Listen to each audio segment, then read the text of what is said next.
Maybe.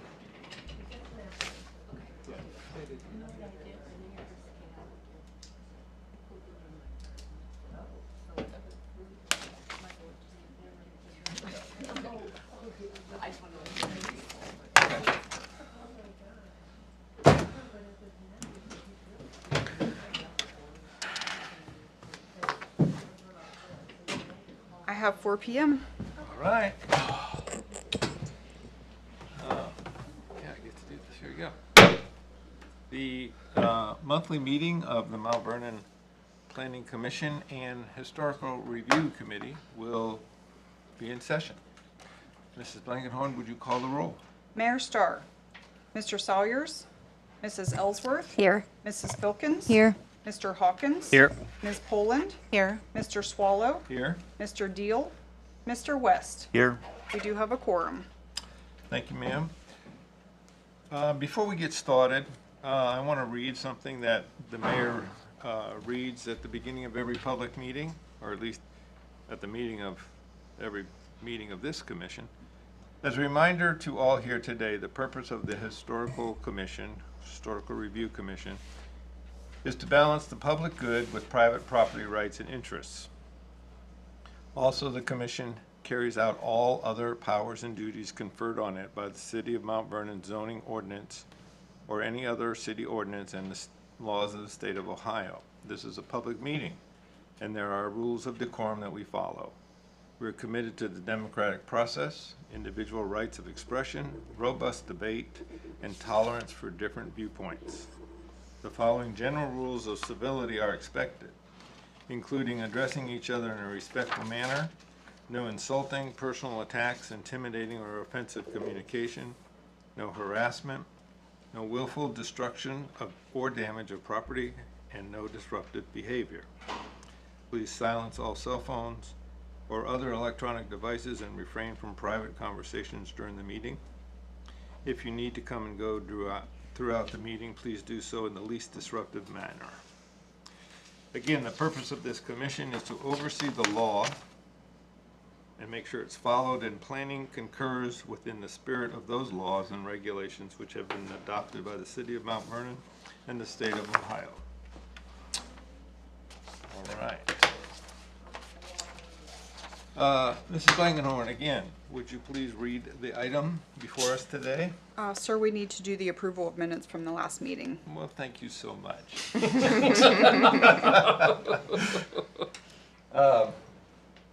So, has everyone seen the minutes of the last Municipal Planning Commission? Is that correct? Historical review Historical review. from November 21st, 2024. 2024. Almost a year ago. Who was present at that meeting? Probably me. Anyone else? We have them in front of us.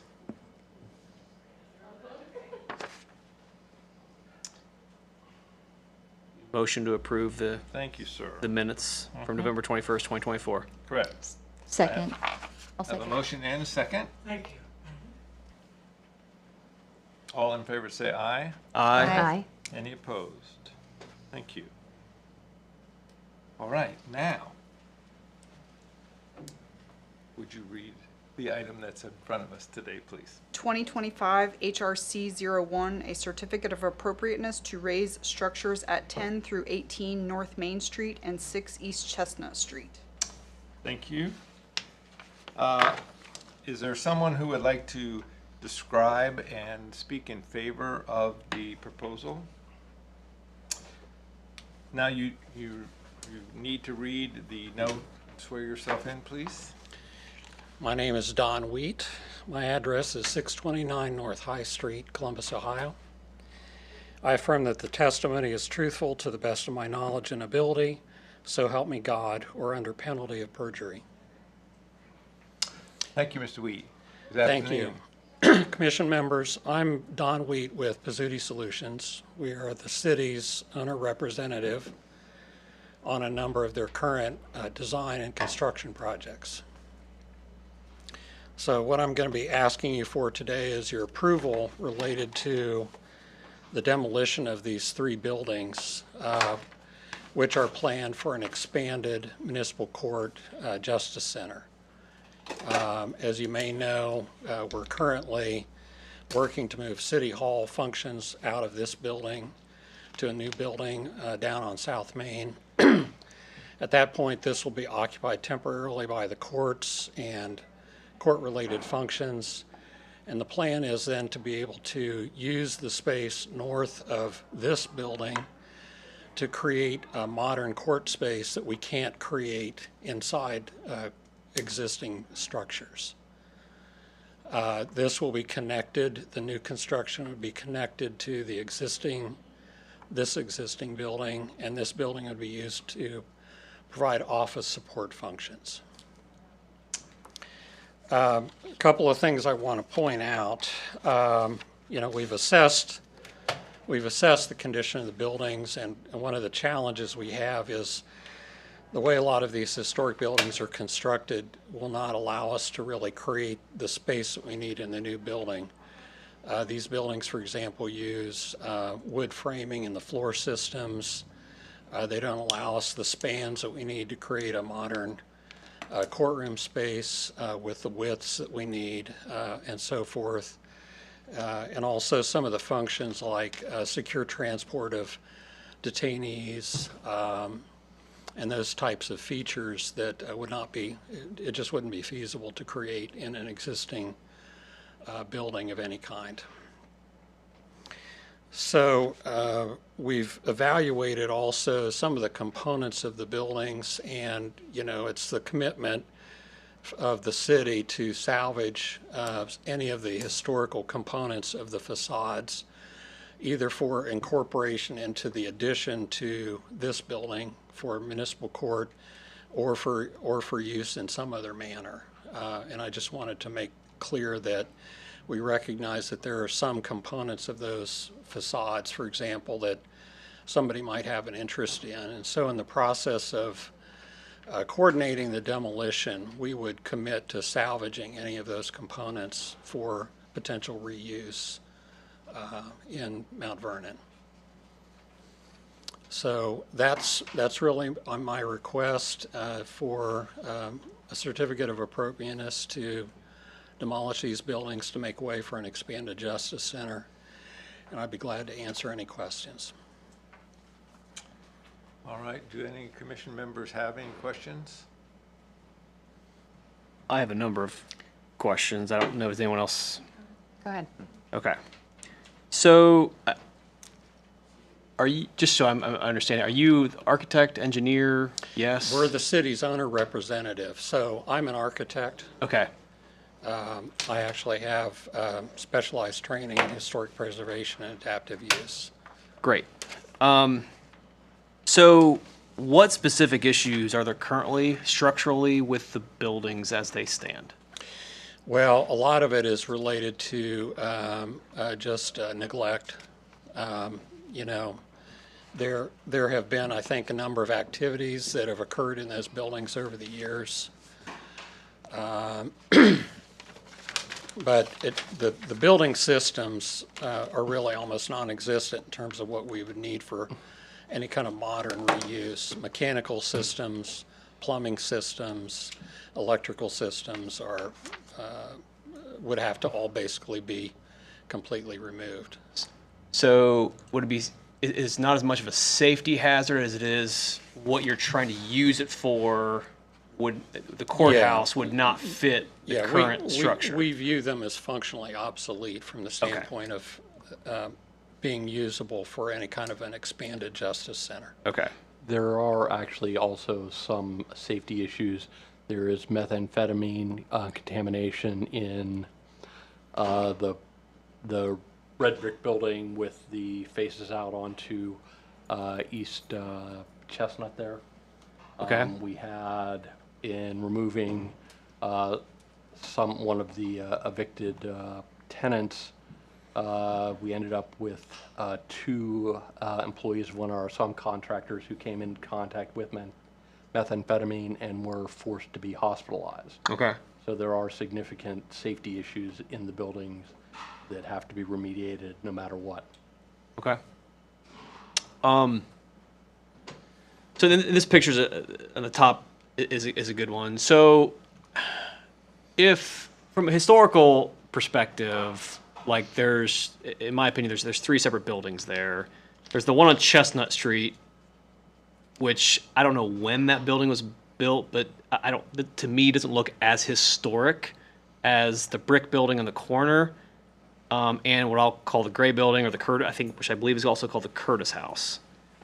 Those two buildings, it's my understanding, are on the National Historic Registry. I guess I'm going to be a little more sensitive to.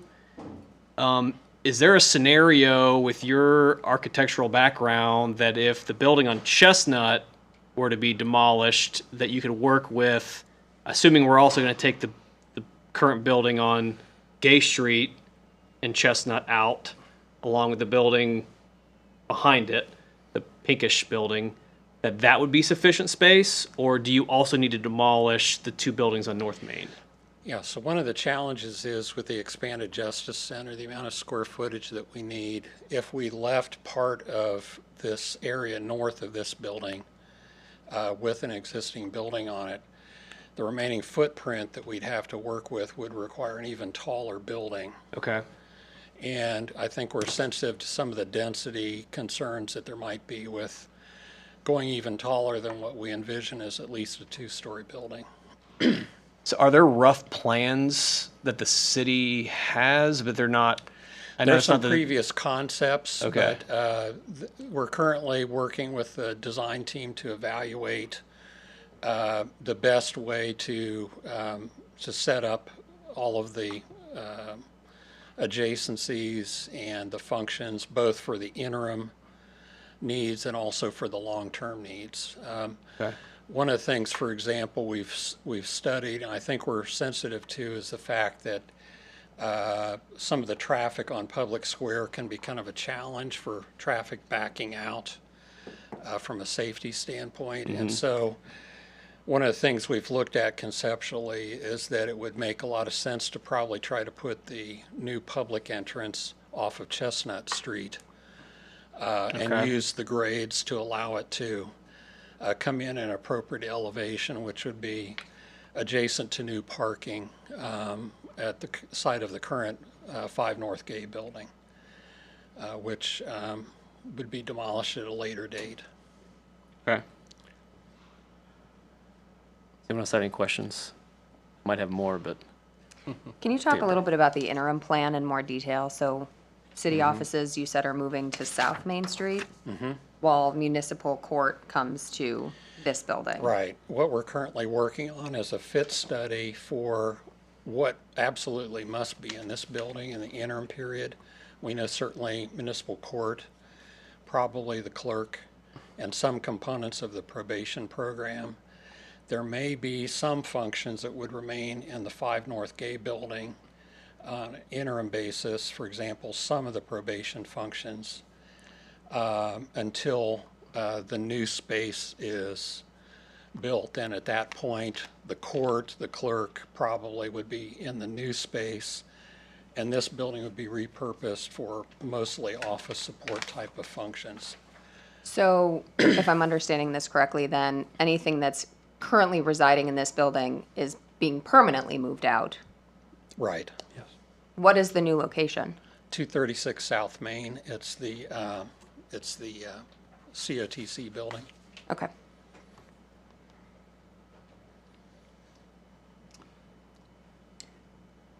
Do you have renderings for your proposed replacement buildings? There have been previous studies done. Those show, and what we think would be done would be something that would be historically appropriate and contextual, compatible with other existing structures in downtown. But we don't have a current proposal that we're trying to bring forward for your approval in terms of the new construction. I don't want to speak for anyone else on the committee, but I think I would have a hard time helping make a decision on raising the buildings when we don't have a clear plan of what they would be replaced with. The other thing I would like to say, looking at these buildings and almost mirror some of what Todd said. A couple, the one on Chestnut Street, the yellow one, and the one on the corner, if there were a compromise to be had, I could see perhaps raising those two and trying to keep the Curtis building, which I think we might all be able to agree looks the most distinctive and historic, not just because it has the H.B. Curtis emblems on it, but the character of the building itself. So if there were a compromise to think about perhaps restoring and keeping that building and raising the other two.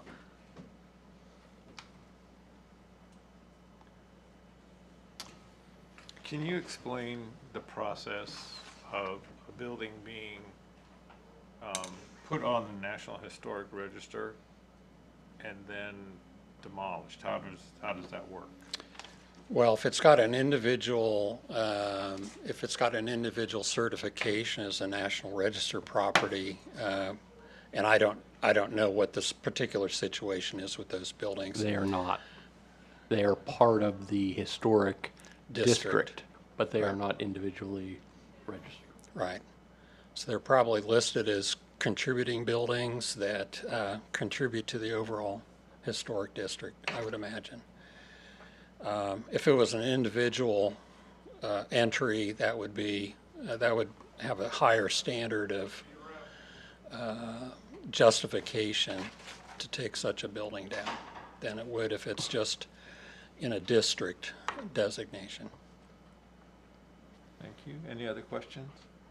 Were there other options for where this could go? I know we had a whole conversation, there was a whole presentation about the buildings over here on this, what is that, the west corner of the square. I've heard rumor about Heartland Commerce Park. Why is this the ideal setup?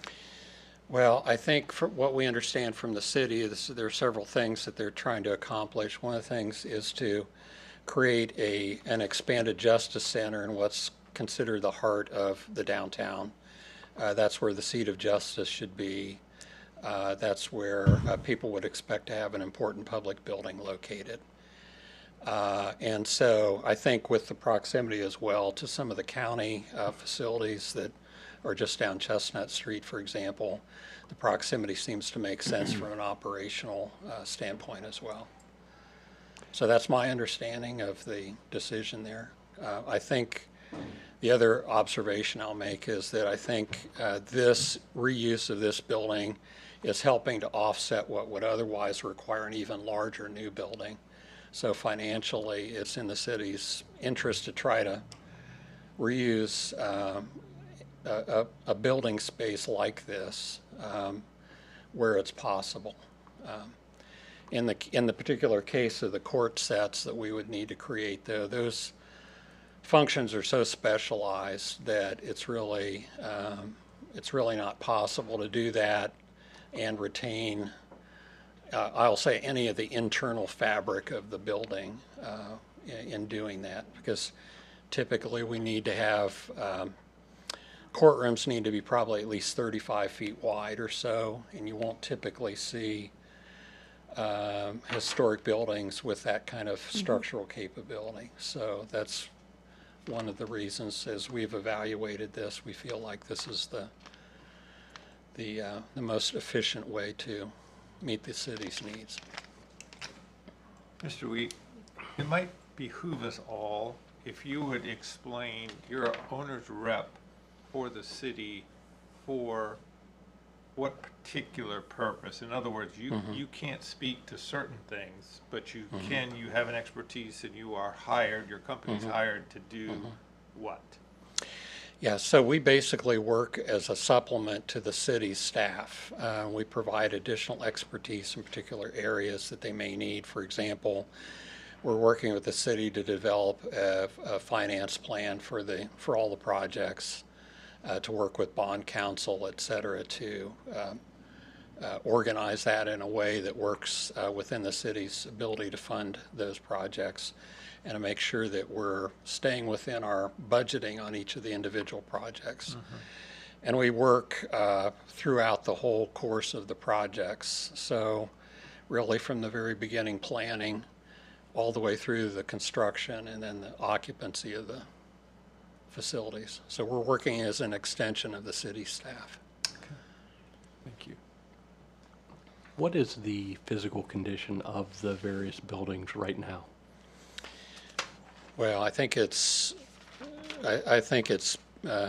in some cases, we probably don't know exactly what the condition of everything is, but I would say that generally the condition is poor, and it's in a degraded state. One of the investigations that certainly in the course of doing demolition, we'd have to look at, and sometimes with these historic buildings, they're using the adjacent buildings for structural support. And so in the process of taking one down, I think we're concerned that it would lead to a domino effect, whether we wanted it or not. And so the demolition has to be carefully planned so that it's safe for the public. For example, I'll mention one other thing. The new construction, we think most likely wants to have a basement level that's probably similar to the basement level of this building. That's going to require excavation, but we can't really do that excavation at this time without putting structural shoring in place to support East Chestnut Street. So obviously we want that to be in a safe and efficient condition. So there's going to have to be a two-step process. The first step would be taking the buildings down to grade. Then the second step would be to come in once the construction manager has mobilized. They would come in and start the excavation process and the shoring process to cut down to the level that, because of the grade rise that we have on Chestnut. So it's probably a little bit of a sequential process. Has there been a cost-benefit analysis done on the difference between what a complete rehab would be to keep the historic versus a demo and rebuild? We haven't really done a complete analysis. I think that what we concluded just from a functional feasibility was that the only possible way to do what you're describing would add an additional financial burden to the city's project budgets. Yeah. Okay. So it definitely would be more, which It I would assume would be definitely- the answer to, It would definitely be more. but we don't know whether it's I $100,000 or $10 million. I- I know I'm putting you on the spot, but It's probably somewhere in between. okay.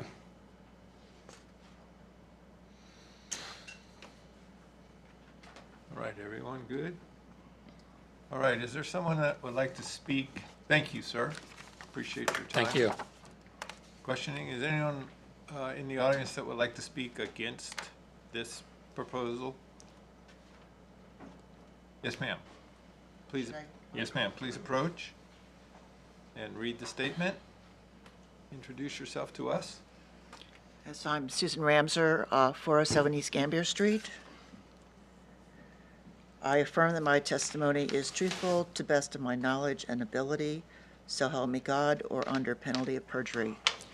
I guess I don't want to so much speak against it as I'm just concerned enough thought hasn't really gone into this, and maybe there are other options. One question I have is, did you look at all to maintain the facades and basically take down the buildings behind that?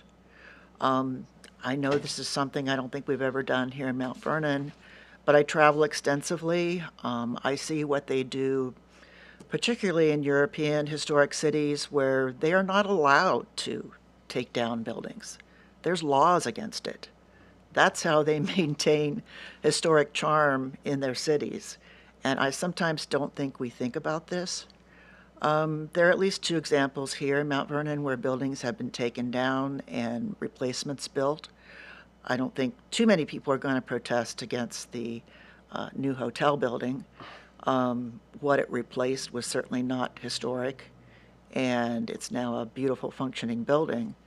But where Park National at First Knox at that time took those buildings down, yes, they got a nice new functional building, but it's really altered the streetscape, and we've lost all those historic facades that we had at one time. I just think, you should look more into, are there some other options? And I don't believe that you couldn't take down the buildings behind and leave the facades. I was involved with the Woodward Opera House project for over 25 years. Yes, it was an expensive project, but that building has been completely rehabilitated.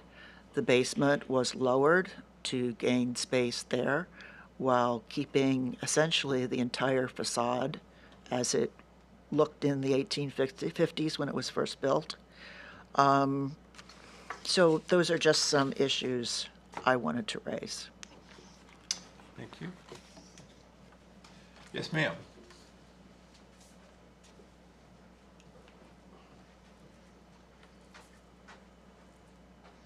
I'm Deborah Reed Miller. I live at 607 East High Street. I affirm that my testimony is truthful to the best of my knowledge and ability, so help me God, or under penalty of perjury. Like Susan Ramser, I have traveled extensively, and the historic facades are maintained. The point made about the electrical and plumbing and all that kind of stuff is really not salvageable. It wouldn't be used anyway. We'd have to pay and replace that as a cost anyway. So it's not like we can't use them, too bad, we have to buy new. If they're raised, we have to buy new anyway. I live in the historic district, and I'm the fourth owner of my home. And I looked at a lot of homes in the historic district when I moved here. And there were some that I wasn't interested in because of what, say, for example, they've done to the bathroom. Yes, that jacuzzi shower stall with marble and that kind of stuff was, you know, kind of cool, but it was not in keeping with the home. So I am the fourth owner of my home, and my home has been maintained, and every single one of us we've loved it. I've still got the original tile, the original tubs, the original pedestal sinks, the hardware that goes with them. It really adds so much to that home that it's been maintained. The only thing that was taken out by the second owner was redoing the kitchen, and it's maple, and it dates, you look at it and you go, this is the 80s, you know, and that is something that I regret that they did, but it is spacious, and, you know, I live with it because everything else is so good. The idea, I agree with what Susan said, in that has enough thought and investigation gone into what other sites could this Justice Center be located in besides this one. The point was made that, well, you know, the Justice Center is the heart of the downtown. I disagree. City Hall is the heart of downtown. And when you think that our City Hall is going to move down to the COTC building, and we'll be on the first floor, and the students will be up there on the second floor, that's not in the heart. The heart is the square, and how we have the name right there on this building. So anyway, I would like to have more thought given to other locations for the the Justice Center. I have attended other meetings, and I heard things about, well, this is so convenient for, you know, lawyers and this kind of stuff, and people that are going into the Justice Center. You know, good grief. It's maybe a block or two further where one might have to walk, and the parking is exceptional in some of the other sites. But if somebody might have to drive or walk a couple of blocks to get to the Justice Center for a court hearing or whatever, that is certainly doable in a town of our size, without saying, well, you people expect it to be downtown. I expect City Hall to be in the heart, on the square. If it's determined that, no, this is the plan and this is going to be the location, the facades must be maintained. I find it rather embarrassing to keep hearing, it's not the first time I've heard it, about the meth lab. Anybody that's watched Breaking Bad knows that cooking meth, it creates an odor. how could that have gone on, and for how long did it go on before it was detected? You know, so the guys went out to the desert to cook their meth. So this was right here. It seems odd to me and extremely embarrassing that is a reason why the inside couldn't be removed permanently, but maintain these facades. The facades are critical, especially the one where the clock store is, and the other is quite charming as well. So anyway, I plead with you to look at other sites for the Justice Center and to keep our City Hall on the square. Okay? Thank you. Thank you. Are there others that we wish to approach and speak?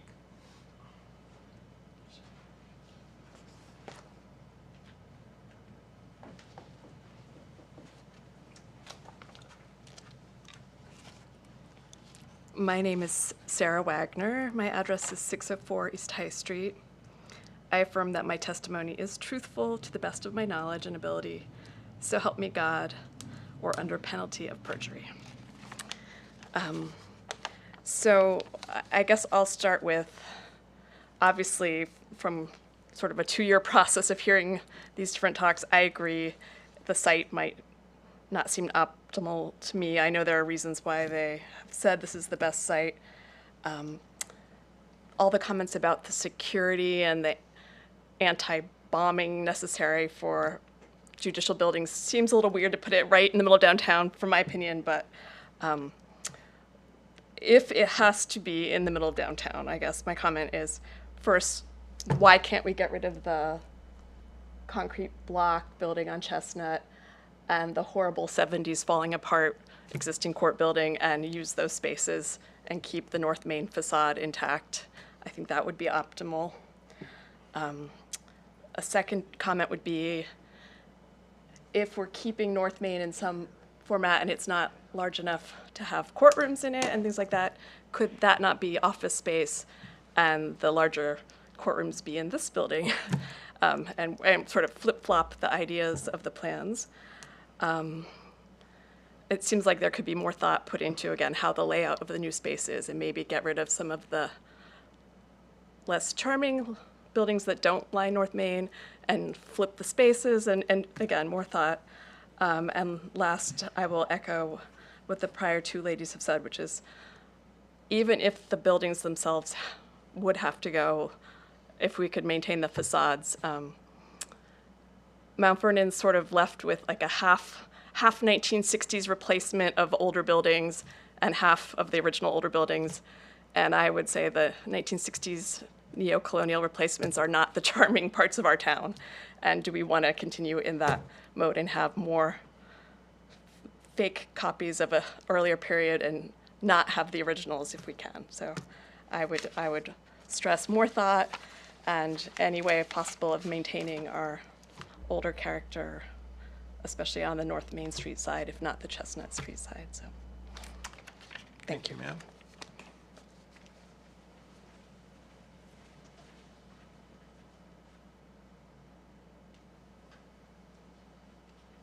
I think I should point out to the audience that the mayor and the city safety director are not with us today because they are reclusing themselves, and that's an obvious recusal why they are.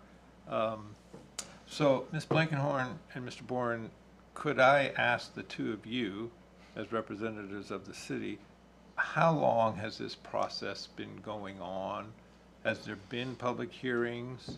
Mr. Wheat, perhaps you could come back to the podium and help answer this question.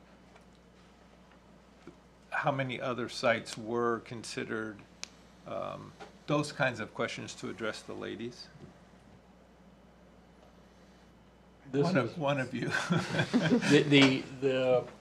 This has been a process that's been going on for several years. We was it in the spring? Or? The listening tour?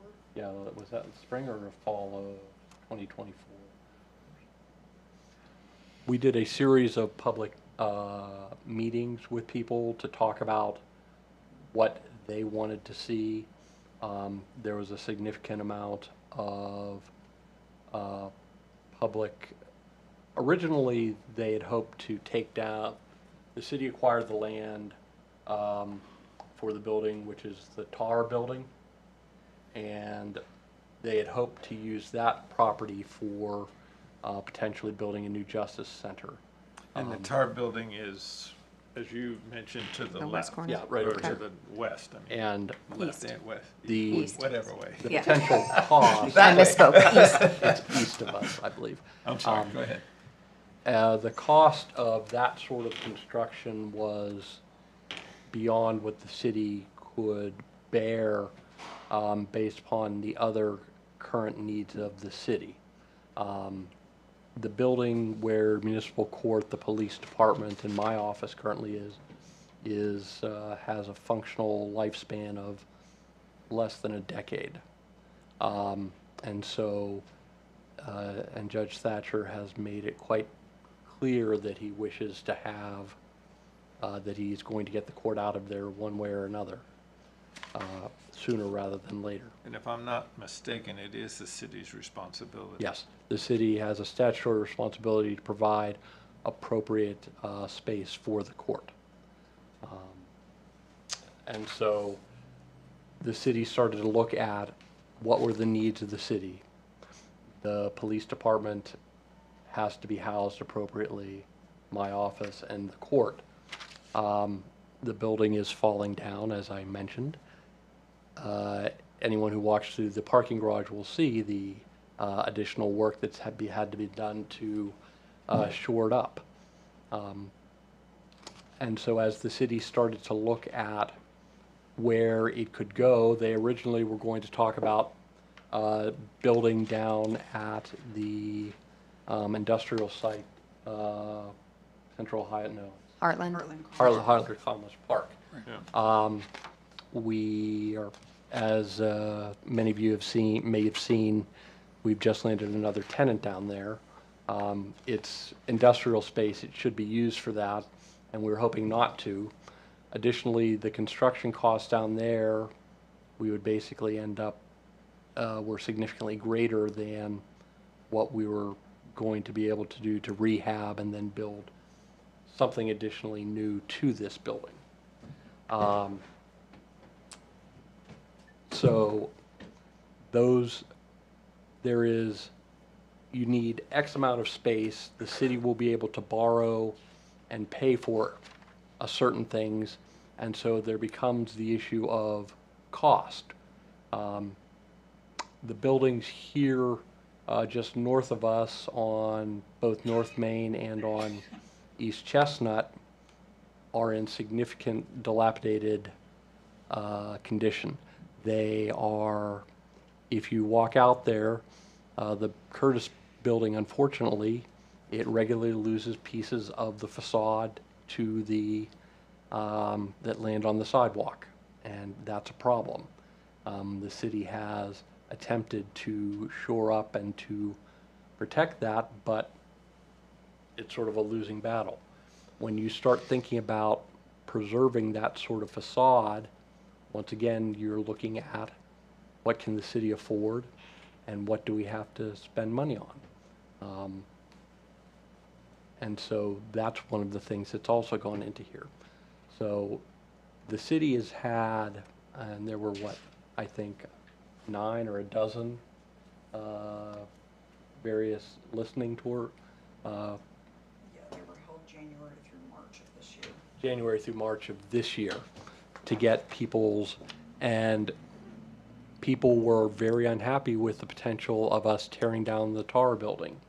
They felt, the people who came out to the listening tour felt that that building had significantly more historic value than did the buildings behind City Hall. And so that went into a lot of the city's determination. And when the space at COTC became available at a price that worked within the budget, the decision was made to move the administrative part of the city down there, keep the court here, and work on that. But it's been a process that's been going on 2+ years prior to this year with renderings as they changed. They had a whole series of renderings for potentially what a new court facility could look like if it replaced the tar building. People weren't, like I said, people weren't happy with that idea either. So, Mr. Burren, you mentioned that the tar building was cost prohibitive. well, is that if we Or were out to of raise budget. it and then build something there, there was a potentially an $80 million price tag attached to that. Is there any renovation that needs to be done to the COTC building for this to move in there? Plus, we don't really know what the cost do we know what the cost would be to raise these buildings and build a new one? Is it Yeah, equally? we've got a budget amount in our cost scenarios for the cities, for the overall projects. I know that at COTC, one of the reasons that made sense is that the changes that we need to make there are relatively light.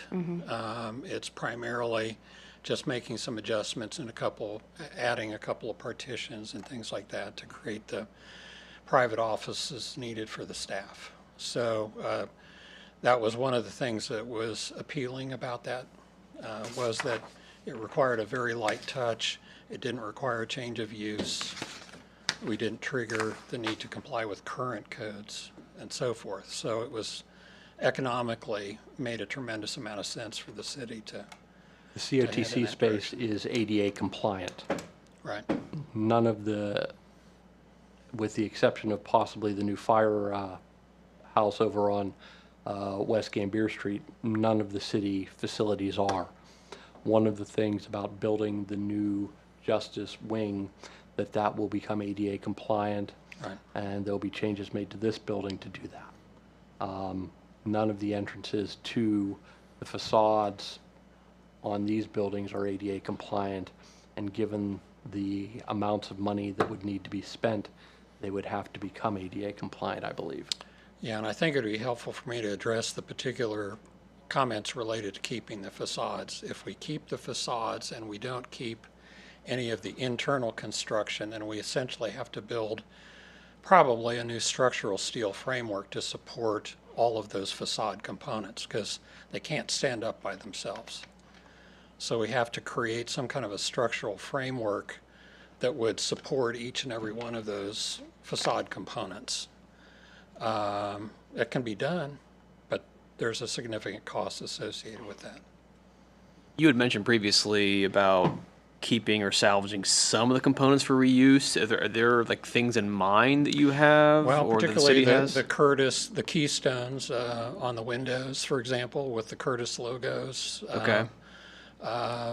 Some of the, typically the facade materials on buildings of this age, those upper components are all made out of some kind of zinc or another metal, applied metal components. So those could be salvaged and refitted in another location. But those are the main components that we've talked about.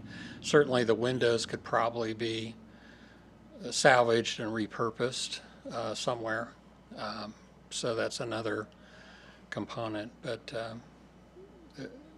everything else interior to that really would have to be removed.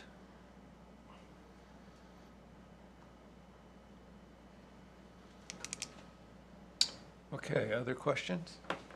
Thank you. Mrs. Blankenhorn, have we had any written communication or electronic I communication? did receive 2 emails this morning.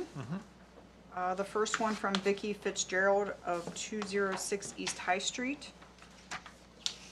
To the Historic Review Committee, my experience has been that our city has been inconsistent in their treatment of historic buildings and has fallen short on ways to protect and preserve rather than demolish buildings, in part because they have not set adequate policy to hold owners of historic downtown buildings to account for maintaining the historic downtown district.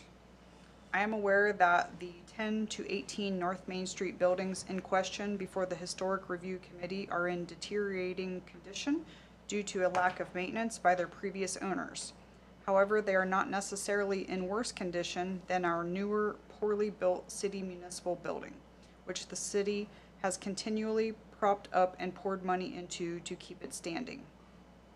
The city has allowed the demolition of buildings at 100 North Main Street, the Curtis Office Building, and 108 North Main Street, the Thompson Building. The lots that both stood on are now parking lots. Unfortunately, this is often the fate of our city's history. The historic buildings are reduced to parking lots with little thought about what has been lost, not just in history, but also in retail, office space, and residential housing. The lots on which stood the old Knox County Jail, the First Baptist Church on High Street, and the Wilda Worley Gothic Revival House on Chestnut Street also became parking lots. In my own historic neighborhood, a carriage house garage was allowed to be torn down by the Historic Review Committee so that a $30,000 four-car parking pad could be poured in its place. I can only wonder what that same $30,000 could have done to update the carriage house, which from my experience would have sufficiently restored it. My reason for bringing these points to the Historic Review Committee is that tearing down the buildings and leaving empty lots is just more of the same and prevents any opportunity for a private buyer to purchase and restore those buildings. The city has an unsafe municipal court building that can be torn down to accommodate the expansion of the new courthouse in the City Hall building. If the Historic Review Committee is insistent on demolition, how long will those lots be allowed to be empty before construction begins to build on the lots, or will the committee prevent them from becoming parking lots? If demolition is decided, there needs to be preservation of the facade of the Henry Curtis building and some way to honor the history of Henry Curtis in our city. It appears to me that the Historic Review Committee lacks a set of standards by which they decide what efforts should be used by property owners to preserve the buildings, structures we have in our historic districts. I question whether the members of the committee have the knowledge or actual experience regarding historic restoration to provide this key component to the determination process. As a result, once a building is past what is deemed as repairable, the committee lacks any standards, codes for what should be built in its place, and so defaults to demolition, with a go-to solution being a parking lot or vacant lot. Please do not rubber stamp this demolition without giving thought to the historic significance of the Curtis building. The city has torn down so many historic buildings in the last 25 years. History and structures you can't get back once they are gone. If you feel you must find for demolition, there must be a strong, definitive plan in place for incorporating existing architectural elements removed from the existing building you plan to destroy into any new build. I have one more. Thank you. Go ahead. This is from Marcia V. Adams of 1105 Martinsburg Road. To the Historic Review Board. The Pizzuti letter states that the building's use will be for the municipal court, law director's office, clerk of courts, and probation department.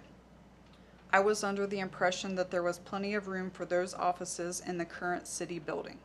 The building directly behind the city building on Chestnut Street was going to be raised to be the annex for any future space needed.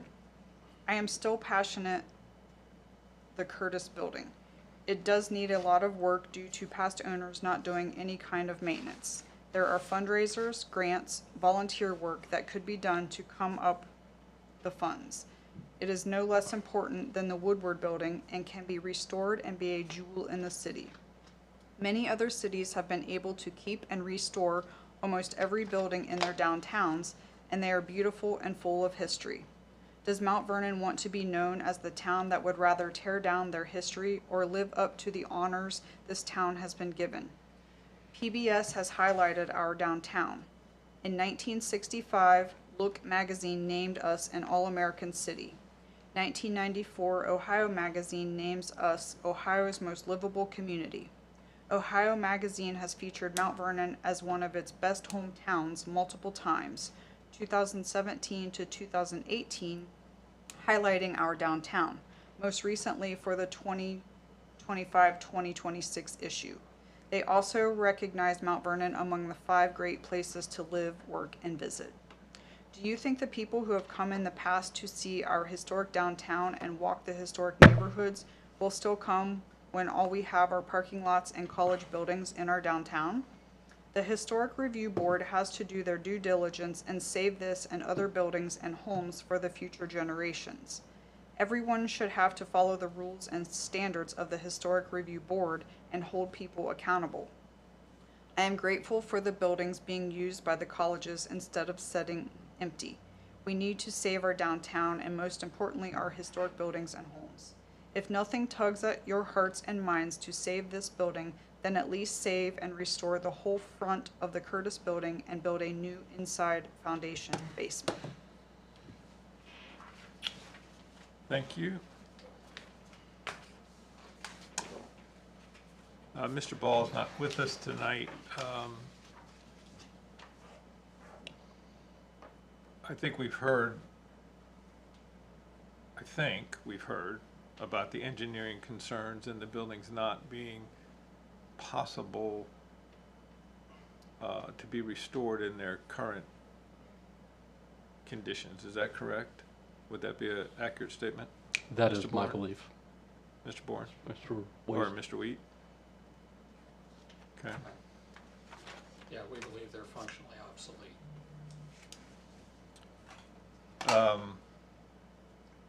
Mr. Wheat, one more question, I think, before you, if you'd come back up, please, just so that you can be heard on the tape.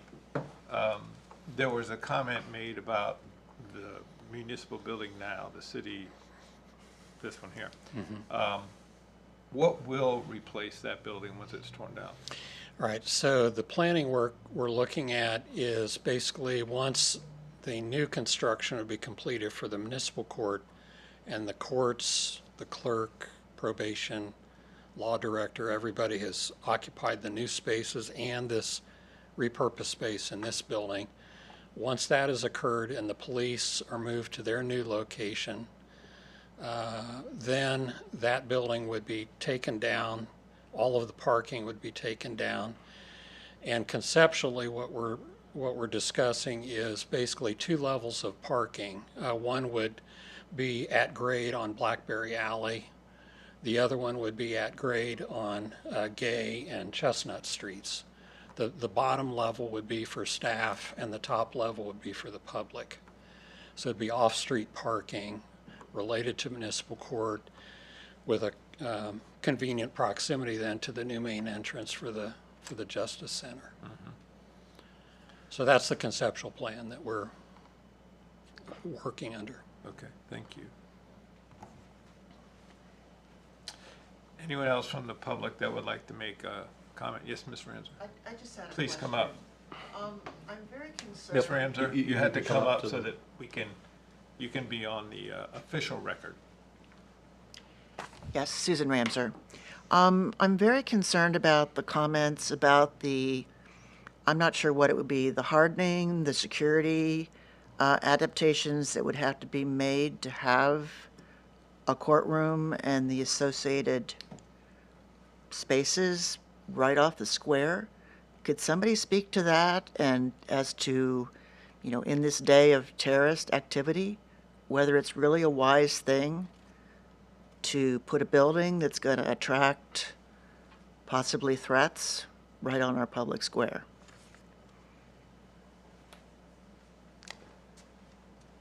The Supreme Court has specific security standards that must be met by any building that is proposed as a courthouse.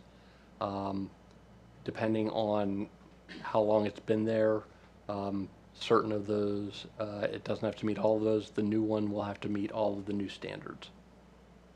Thank you. All right.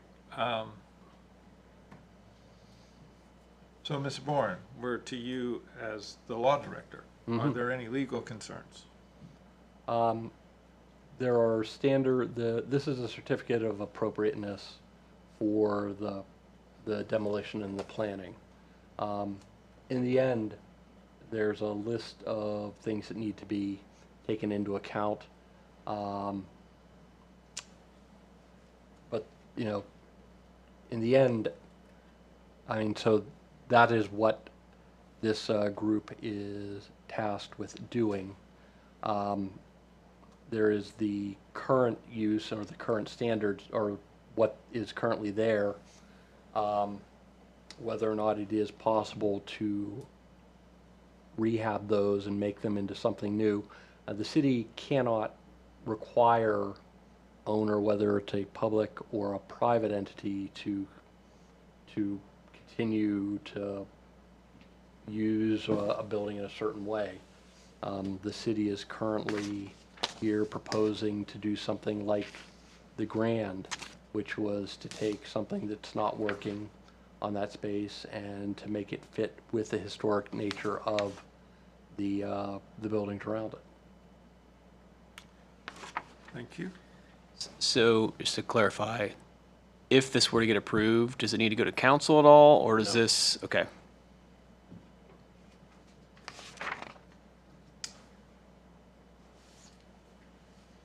Ms. Blankenhorn? So, Mr. Ball, the city engineer wanted me to pass along the mitigation steps that have taken place to date. There was an extensive photo shoot done, which some of the photos were provided as part of the application, but there are many more that could be used for historic research purposes.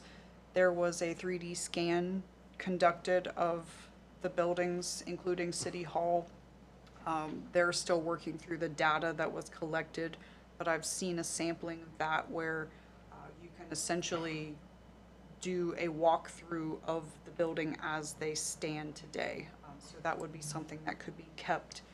It could even be provided to the local historical society for others to use for their own research purposes. And then there was the video that was included as part of the agenda that was compiled documenting some of the residents of the facilities and the downtown area. Yeah, that includes the oral history work that's been done to preserve the history of the building. And one other thing I would add, this hearing is about demolition of the structures. Any future plans on the properties would still have to come back to this commission to approve any design of a new building. That's correct, yes, yes. But to Ms. Poland's point earlier, we can't see any possible designs before we make this decision? They don't have them.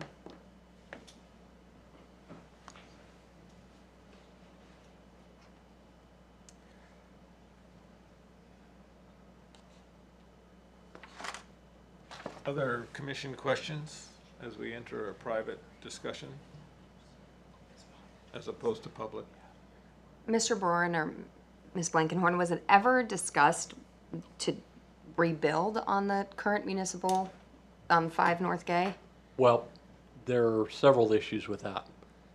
The building that is on 5 North Gay was built actually after the parking garage that was built. The city built the parking garage in the 60s. In the 70s, a developer came through and bought the airspace above that from the city and built the building that's called the Plaza Building. It wasn't particularly well built then, and as was noted, the city has had to sink a lot of money into it to keep it functioning. I don't believe that given the amount of money that we've had to sink into just protecting the parking garage as it is, that it would be economically feasible to rebuild over that. I think that would be several multiples of anything that we are talking about here. Why do you feel you have to keep the parking garage? Well,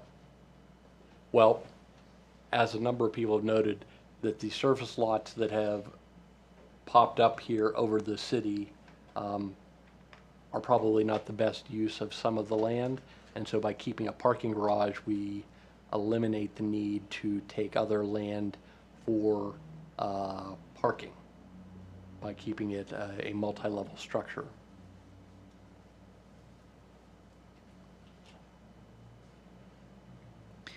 If the city received a no vote against raising these two buildings, what then becomes the fate of them?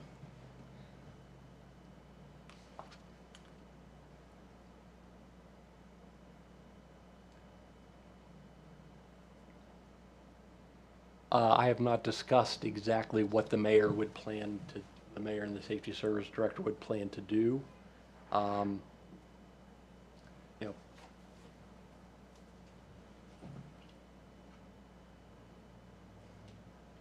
So I have a question. In reading code section 1106.02, section D, 1 and 2, Which is, if anybody has it, it's on page 82 of the Planning and Zoning Code.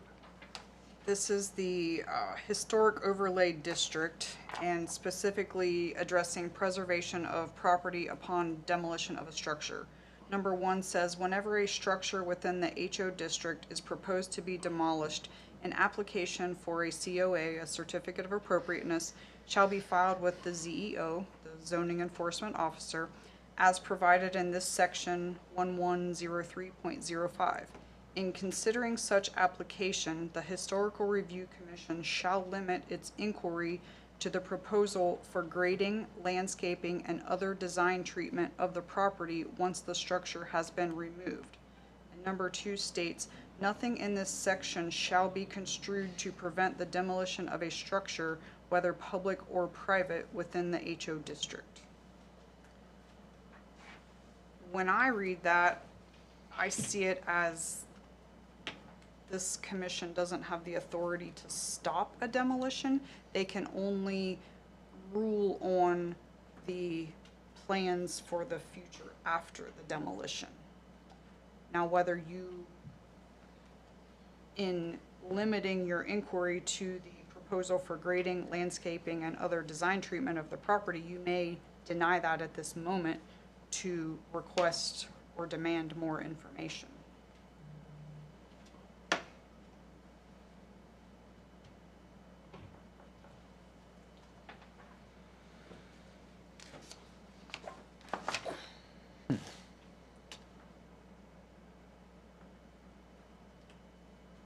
So, I have one more question, if that's okay. Full of them today. The tar building, I went to a presentation over at the station brink before I was on this committee. There were plans or rough design of what they were to do with that space. Why was there a design for that, but we don't have anything to see this? Some of this is my own ignorance. Well, it has to do with, that was the original decision was to go and to build over there. That was made 3+ years ago. The decision to pivot and to move City Hall out of this space Right? was made probably in April of this year. After So- the listening. Yeah, after the listening Right. tour concluded. And so because of that, we are still playing sort of catch up, because prior to the mock-ups that you'd seen, they had done extensive work with needs assessments. There were needs assessments done both by the city with the various departments, as well as a needs assessment completed by the National Center for State Courts that helped the court determine how much space would be needed based upon the city's, what the growth we could likely see in both the city and the county, because the municipal court here serves all of Knox County. So that's sort of why they don't have they're working out the specific needs assessment as they would apply to the space that we're in here in City Hall, as well as the additional new space that would be constructed behind City Hall to the north. And if I'm understanding you correct, Mrs. Blankenhorn, we could vote no, and they could still go forward and do it. Well, Or we could ask for additional information before. is that what voting. will happen is that if you voted no, they would have to come back with a revamped proposal Okay. for what exactly would happen here after after this occurs. Okay. If, pardon me, let me be better with that. If this commission votes no at this time, the city would have to come back with additional information in regards to both the use and the timing of the new work.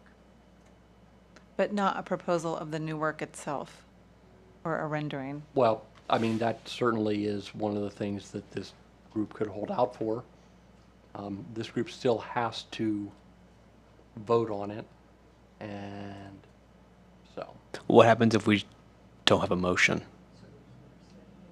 And it just dies? Then it dies. We've had that happen before. And I guess I want to compare, I'm not saying we're going to vote no, we haven't discussed it, but like, is there an advantage or disadvantage of a no vote versus a no vote?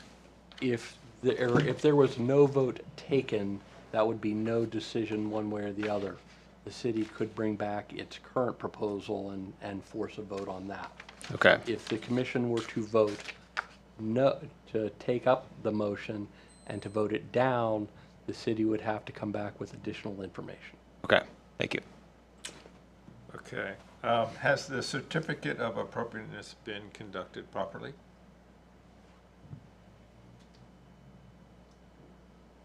I'm not sure exactly. Well, Is that the ZEO passed it on Yep. to this commission for its determination? So, yes, I mean. so yes, it's met all the criteria for Yes, this, for Right. this commission to review it. and I want to verify that this does not go to council? It does not go to council. It does not go to council. It is a ruling. Right. All right. No, we're in private session. All right. Yeah. Go ahead. I would think it would be in the best interest of the city and the gentleman they've hired to help them put together those renderings ahead of time. I'm just the city's lawyer, and Just my I just happen to, opinion. And a cost analysis. yeah. So I think we're at the stage now where, and Ms. Miller, I'm going to address you. We are in private session so that there's no more public comment. So I can't recognize you. Okay. Okay? So, I guess I missed that announcement. I'm sorry.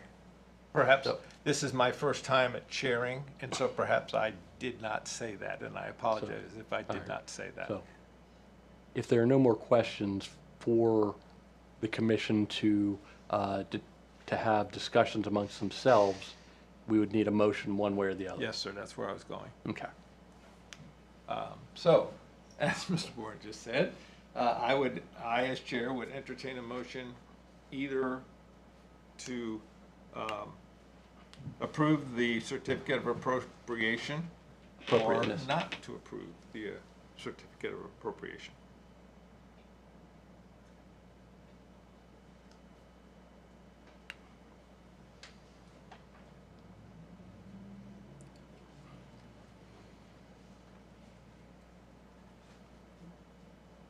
Working on the definitions in my head. Okay. So we're moving to either vote on it or to not vote on it? Is that what I'm understanding? There are two with a motion, what would happen is this body would either choose to grant the certificate of appropriateness Right, or to deny it. correct. So Okay, those are the two things. yeah. And I think, if I can speak as the chair, I think it's probably more appropriate to do that. I agree. Yes, rather than, yes, that's what I was trying to ma'am. figure out Yes, ma'am. based on your wording. Okay, Yeah, and I apologize. no worries. Nope. So once we make the motion, then we can still speak. You can discuss it amongst yourselves. Okay. Right. Right now, you've just been sort of asking me questions, and we've been, Lacey and I and Yes. Mr. West have been attempting to answer those questions. And, So, and just to be clear, for everyone's knowledge, Ms. Filkins will recluse herself when the vote comes. Okay. We still have a quorum. We still do have a quorum, and she is entitled to be part of the discussion should she chooses, just not to vote. She's going to state. All right, so again, I would ask for a motion either for or against the proposal. I'm inclined to move to, for against. I would second. Okay, there's a motion and a second against moving forward on the certificate of appropriateness. So I'll, just in having our discussion here, so I think what I'm hearing everyone say is, I think we want more clarity. I guess some of the questions that I have, I guess I don't completely understand, it's probably my ignorance. Mr. Wheat did a great job explaining some things, but I guess I don't quite fully understand why, it sounds like the current buildings, the way they're currently structured, it would not be conducive to a courthouse. I don't know if it's just the length and width, and I don't know that I understand the full engineering. I don't know if Brian's gonna have to recuse himself if he were here next meeting, but I guess I would be interested in getting some more engineering background as to why it wouldn't work. In addition to the renderings, I think the renderings would be Yes. important to know if we're gonna bulldoze this and then it's gonna be, just a block building, that's gonna be a problem versus, something that looked like it as Mrs. Ramser, as she's walking out, the hotel looks great, right? I mean, if it's gonna be something like that, that's gonna be a lot different. So I guess that's where I'm at, is I guess I just want some more clarity on some of the engineering aspects of it, as well as the renderings. Mr. Ball, as the engineer, is not a voting member of the commission, so he just provides technical, so So he would be able to speak? yes. Okay, all right, perfect. Any other discussion? I also want some more clarity on the cost and versus this, why this versus other things. That could be possibilities. I'm sure you've beaten that horse many times, but Well, I I don't mean, know. is the commission is within its rights to ask for additional information about the further use, and so. I would like to see a cost analysis on maintaining the facades, at least of the Curtis building, or perhaps building that facade back to look pretty much identical to what it looks like now, reusing the flagstones.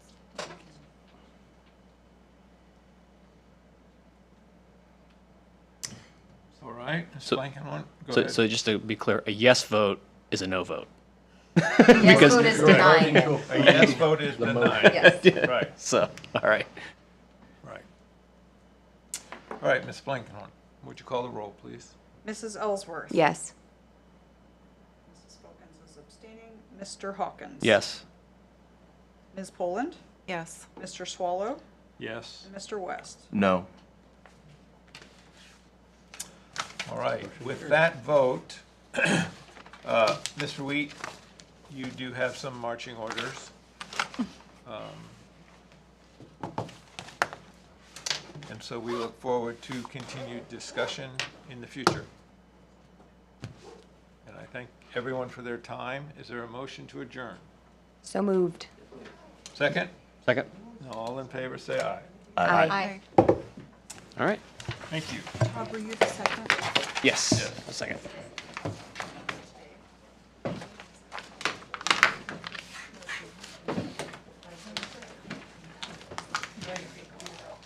Great, now I get to do another one of these. You did a good job.